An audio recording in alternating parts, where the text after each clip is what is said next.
So today we're going to do a surprise question and answer video. I haven't been very active making videos lately. As you know, I messed up my foot pretty bad. I promise I will be back with a vengeance, but until then, I'm going to go through some of the questions that I've gotten here. Some of them I've answered, but other ones I haven't really given that good of an answer to. As the channel grows, I can't really get to everything, but I'm going to do my best to answer all of your questions. On one of the How to Bunny Hop videos, Colin Anderson has asked, so should I adjust my rebound so it's crazy springy to help with the bounce effect after preload? On a mountain bike fork, there's going to be two adjustments. There's going to be a rebound setting where one side is going to be a tortoise and the other side is going to be a hare, or a turtle and a rabbit. Turtle means that it's not going to rebound as quickly, and rabbit means it's going to rebound just as quickly as it's going to preload. I would say if you're doing aggressive riding or trials, or you're getting into any sort of advanced techniques, your fork has to be on that hare setting. You want the fork to rebound just as quickly as it pushes down because you want all that power to return to you. So, Colin, if you're practicing bunny hops, yes, you definitely need to set the preload as fast as it goes. Nick Page asks, do you live in Hawaii? I live in Fort Lauderdale. It's a small city just north of Miami, or like 20 minutes outside of Miami. Very small. A lot of canals, it's sort of like a boating community. That's why you see the water a lot of palm trees, a lot of tourists. But yeah, I live in Fort Lauderdale, Florida. On the Nose Bonks and Nollies video, Aaron Watts asked, also, do you do much dirt jumping? I really don't do a lot of dirt jumping because there's not a lot of dirt jumps around here. When I was a kid, I lived around dirt jumps and I did dirt jump on a BMX. I never really got to do much of it on a mountain bike, except for at Markham Park just a little bit. Those dirt jumps are pretty cool. It's definitely the best thing we have in South Florida, that I've seen at least. Sly's Adventures asks, on the Wheelie video, does it matter the seat height, or can you stand on your pedals and do a wheelie? Because I've never seen anyone do that. Yeah, you can stand up and do a wheelie. I personally think it's easier when you're sitting down, but if you're doing something very technical, or you're trying to like wheelie off of something, you probably should be standing. A lot of people, I'm not going to mention any names, but a lot of people have made a really good point about me not wearing a helmet. I am teaching you guys bike techniques. A lot of people are trusting me for information, yet I don't wear a helmet in a lot of the videos. My channel is the worst possible place that you come for safety advice. Actually, I take that back. I'm going to give you some safety advice right now. Don't ride the edges of dumpsters.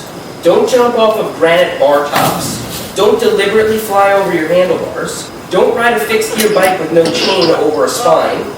Do not lock up your rear wheel on chains. Do not jump off of shit on your bicycle. We have gotten past the point of being safe here. No matter whether you wear a helmet, knee pads, anything, you could end up paralyzed doing the things that we do on this channel. So do not take any safety advice from me, please. And wear a helmet. XAG asks, what type of gears do you use? That's a good question. Usually I'm in a low gear. In any of these techniques, I'm not going faster than 10 miles an hour. So I keep my gears low for 90% of the things that you see here. I don't have any sort of special gears, just a single chain ring up front and 7 speeds in the back, and that's enough for me. Aaron Watts asked, do you ride with your handlebars forwards or back? On a mountain bike, I actually ride with my bars forwards because that makes them sweep upwards a little bit, which is better for trials techniques. Because you're pulling up so much, it sort of puts the bars in the normal position when you're pulling the bike up towards your chest. So I ride with them a little forward so that they sweep up, but I would say that most people should put them parallel with the fork. A lot of questions I get are, can I do a manual on such and such a bike? Can I do a bunny hop on such and such a bike? And they name a bike model. I would say that you can do manuals and bunny hops and all these tricks on almost any bike. The real question is it going to be easy? If you have a traditional mountain bike with a nice aggressive geometry and nice stiff shocks and everything, it's going to be much easier to perform these techniques. If you have an older mountain bike with a top tube that's more parallel with the ground, or a geometry that's not so aggressive, then it's going to be more difficult. If your bike is extremely heavy, it's going to be difficult. If your suspension is extremely squishy, it's going to be difficult. I actually have a trials bike which is made for jumping around and doing tricks and performing advanced techniques, but I do it on an average mountain bike just to demonstrate it on what most people are going to be on. So whether you have a Walmart mountain bike or just an entry-level mountain bike, just because the bike is cheap or maybe the bike's not such a serious piece of equipment doesn't mean you can't perform these techniques. It might just be a little more difficult. Leo Gonzaga, I hope I'm pronouncing that correctly, asks, nice tutorial. I have one question though. Do you jump a bit when you stand up, or do you just stand? Thanks. This is on the bunny hop video.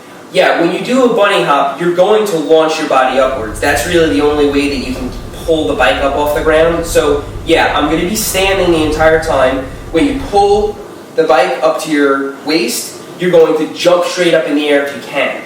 You can get the bike off the ground without doing that, but the way you're going to get those really high bunny hops is you're going to pull it up to your chest and you're going to kind of launch straight up in the air like a rocket. So anyway, thanks for watching, and thanks for the get well wishes on my foot. I've got a lot of great stuff coming up in the fall. I've got Red Bull Mini Drome. I've got a lot of tutorials I want to do. I'm going to come back with a vengeance. Thanks for watching, and thanks for supporting my channel. Ride safe.